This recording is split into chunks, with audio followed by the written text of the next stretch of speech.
बिस्मिल्लाहिर्रहमानिर्रहीम। अस्सलाम वालेकुम। I am Shahzeb Altaf and I am your physics teacher.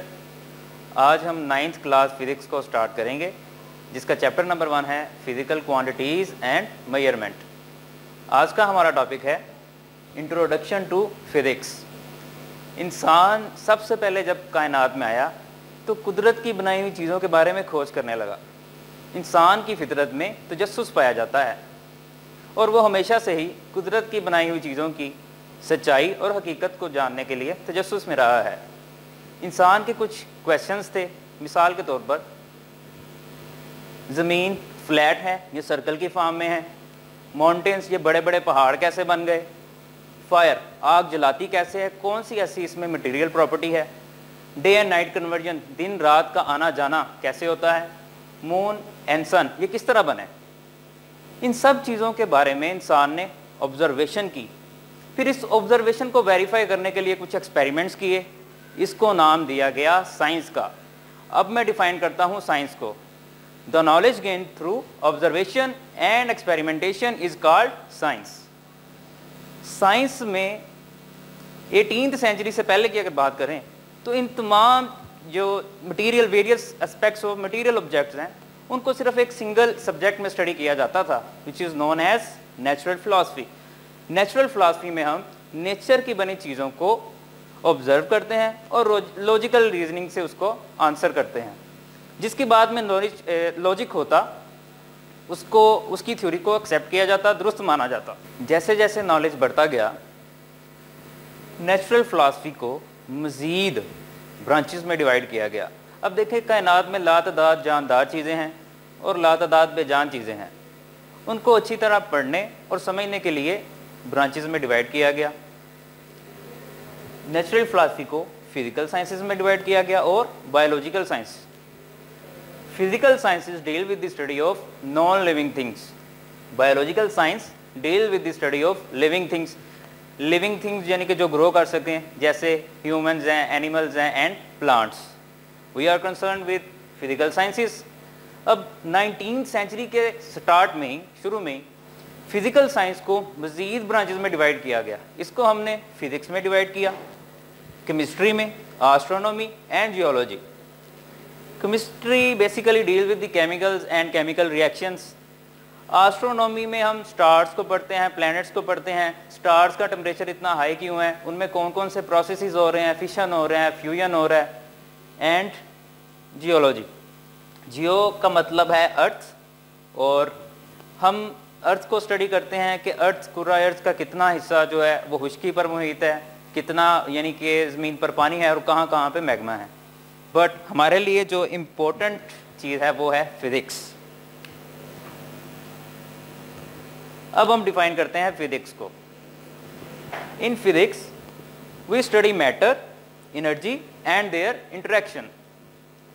अब इन तीनों वर्ड्स को एक्सप्लेन करते हैं, matter, energy and their interaction. So what is matter? Anything that have some mass and occupy some space is known as matter. अब earth को देख लें। हमारी जो अर्थ है that is consist of matter.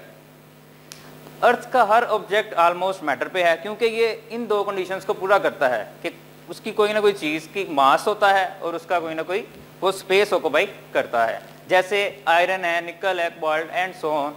Next is energy. अब energy को अगर देखें, heat it is a form of energy. Sun से आने वाली जो रेज हैं वो वॉल्यूम तो ऑक्यूपाई नहीं करती, लेकिन हीट को ट्रांसफ़र कर देती हैं, that is energy. And then sound, मेरी आवाज़ आप तक पहुंच रही है, that also does not occupy some space, it is also energy.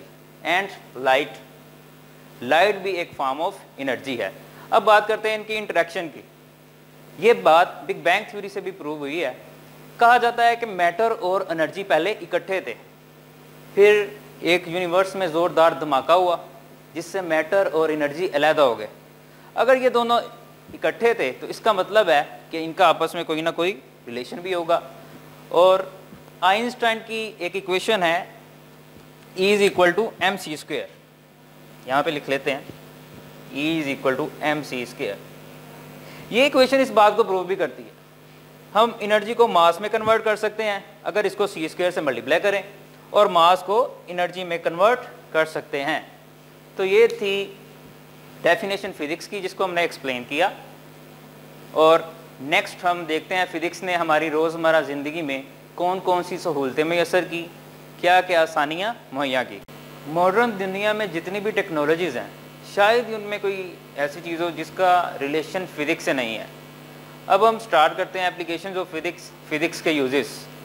Number 1, पुली की मदद से हम हैवी से हैवी लोड को लिफ्ट कर लेते हैं। आपने देखा होगा कि ट्रांसफार्मर को 1 या 2 आदमी आसानी से लिफ्ट कर लेते हैं। Number 2, electricity, the most important use of physics. हमारे घर, स्कूल, दफातर, फैक्ट्रियाँ इलेक्ट्रिसिटी से चल रही हैं। इलेक्ट्रिसिटी में हम हीट, लाइट प्रोड्यूस करते हैं और साथ मैकेनिकल एनर्जी। मैकेनिकल एनर्जी की मदद से फ़ैन चलते हैं, इलेक्ट्रिक मोटर चलती है और हमारे मोबाइल चार्ज होते हैं। The next uses domestic appliances, हमारे घरेलू इस्तेमाल होने वाली अशिया जैसे कि रेफ्रिजरेटर है, एसी है, वॉशिंग मशीन है और वैक्यूम क्लीनर है, सब फिजिक्स के प्रिंसिपल काम करते हैं। All are working on the principles of physics. Next is transportation. Transportation ने बहुत सहूलियात मैसर की हैं। हमारे हफ्ते और दिनों का जो सफ़र है वो घंटों और मिनटों में तय होने लगा है। गाड़ियों का चलना, जहाज़ का उड़ना, बहरी जहाज़ का तैरना, सब में फिजिक्स है। अब देखें, लोहे की एक छोटी सी सुई डूब जाती है लेकिन बड़ा बहरी जहाज़ नहीं डूबता। इसका भी आंसर हमें मिलता है फिजिक्स से। Next is telecommunication. हम घर बैठे हुए बैरून मुल्क अपने प्यारों से बात कर लेते हैं, उनको मैसेजेस भेज देते हैं, अपनी मालूमात भेज देते हैं। हम उनसे बात करते हैं, ना सिर्फ बात करते हैं बल्कि बात करने वाले को देख भी सकते हैं। और जहाँ फिज़िक्स ने इतनी सहूलियात मैसर की हैं वहाँ इसके कुछ नेगेटिव इफ़ेक्ट्स भी हैं, उनको देख लेते हैं। Drawbacks of physics. Number 1, environmental pollution. गाड़ियों से निकलने वाला धुआं हमारे कुर्रा फ़ज़ा को आलूदा कर रहा है और इसके अलावा नॉइज़ पोल्यूशन भी इंक्रीज़ हुई है। नंबर 2, डेडली वेपन्स, खतरनाक हथियार। अब देखें, atomic bomb that is physics के असूलों पर बना और इसने वर्ल्ड वार में बहुत ज़्यादा तबाही मचाई। That was all about introduction to physics. Next lecture में ब्रांचेस ऑफ फिजिक्स को स्टडी करेंगे। Thank you.